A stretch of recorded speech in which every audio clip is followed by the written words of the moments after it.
I said the point and I helped.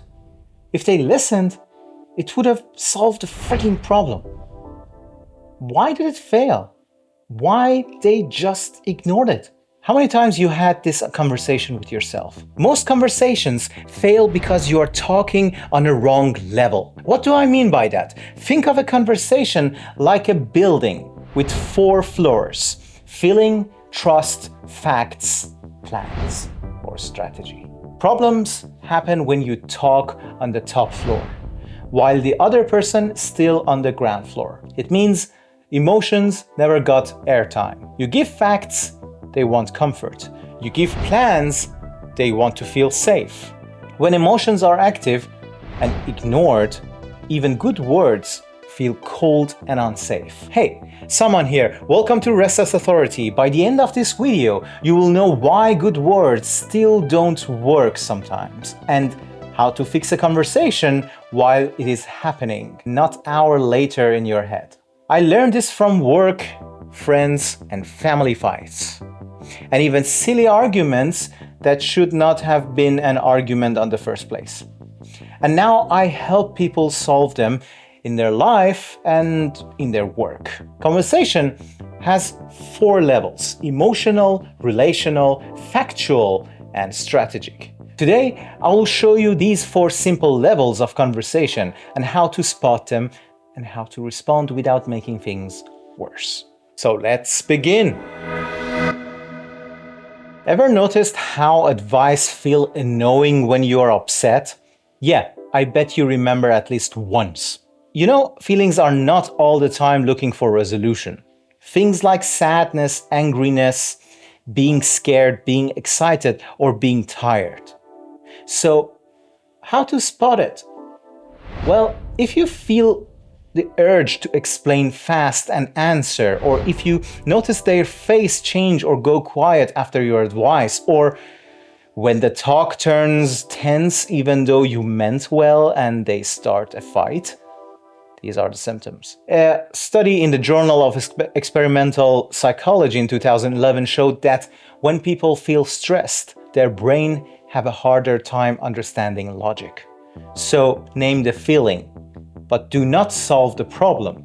Say, that sounds really heavy, or I understand your situation. Yes, it's empathy. Do slow the pace, but don't add more logic. Just say something like, let's pause for a second if you want, or I'm here for you. Ask before giving solution. Do not assume permission. Say things like, that sounds overwhelming. Want me to just listen? Or do you want support or ideas? Or how can I be your help? I can just be here for you or give solution. Tell me which one do you want now? If someone is emotional and you give facts, it does not help. You skip steps. Do not skip steps. If you follow the path, they will ask what to do. And at that time, they are also open for it. Do you care about me? Are we okay? Are you on my side? If someone says you never listen, they're not asking for facts. They're asking for connection. When people feel unsafe, they stop hearing what you say. Answering with facts, well, it just makes things worse.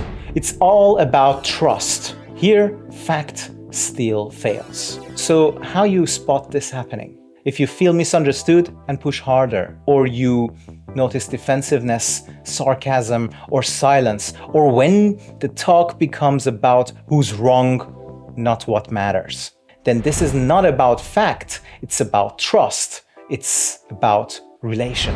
So what you need to do is to protect the relationship first. Do not prove your righteous cause. You can say, I care about us more than winning this. Or I understand your point. We should keep the team together. Let's focus on that. Do acknowledge their experience and do not correct their wording. Say, I get how this came across and I can see your concern. Try to rebuild safety and never escalate the tone. You can say, we are on the same side here. We should work on this and find common ground. You respond with care. I care about this. I want to understand. We are in this together. Yep, I know. You know what is this. It's one and only empathy. Trust is the whole thing. If you lose it, you lose everything. Now, finally, facts work. This level is about what happened, what was said, what is true. This is where smart people love to start, but starting here often backfires. When facts arrive before other side is ready, they will argue to protect themselves, even if it is truth and just truth. A Stanford study in 2018 found that facts only change minds after emotions and trust are settled. So, how to spot if you start listing details and timelines? If you notice nitpicking instead of listening, if your conversation turns into a debate, then you have all the signals. Now, how to go properly through the factual level, you may ask? Well, you should check the readiness. So do not dump information.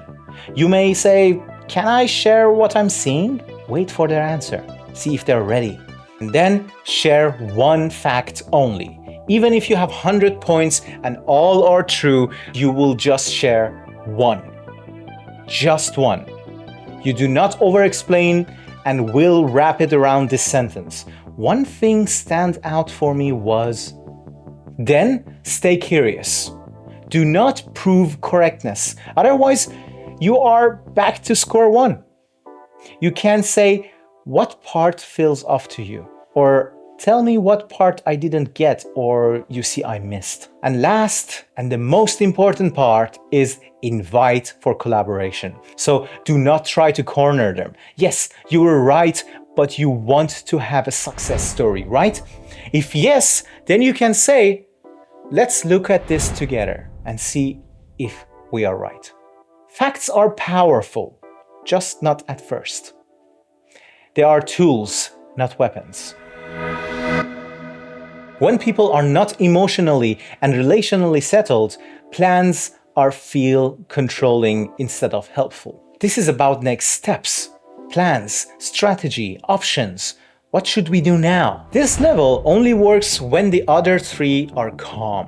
If someone still feels hurt, plans feels cold. If someone feels ignored, strategy feels controlling. Strategy is the last for a reason. Okay, let's take a break. If you want better conversation, subscribe. It helps this channel grow and it helps me keep making simple tools like this. Also, leave a like. It makes YouTube shows this to others like you. Thanks. All right, let's continue. Now, how do we spot the strategy failing? If you jump to the next step very fast, well, we knew that already. I just wanted this to be mentioned again. Do not skip.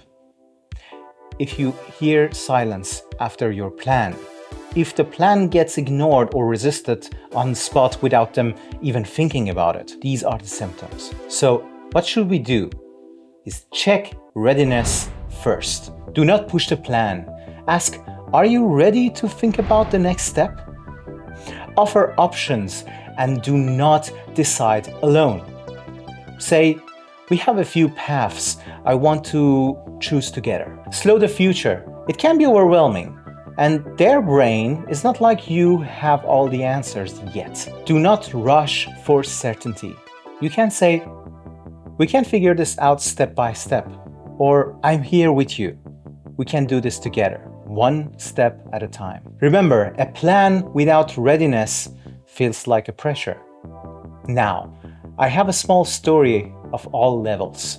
Someone once told me, I feel like you do not trust me. I answered with numbers, result, performance metrics. I thought I was helping, actually I was showing to him. They went quiet. That was my signal. I spotted it. I tried again, different level. I said, I see how I made you feel doubted. I pointed to the emotions, then I said, that was not my goal. I trust you. That was second level. Next, I said the same facts. This time, after the first and second, it had different impact, very different outcome. Then I gave him strategies so we can get update faster and better.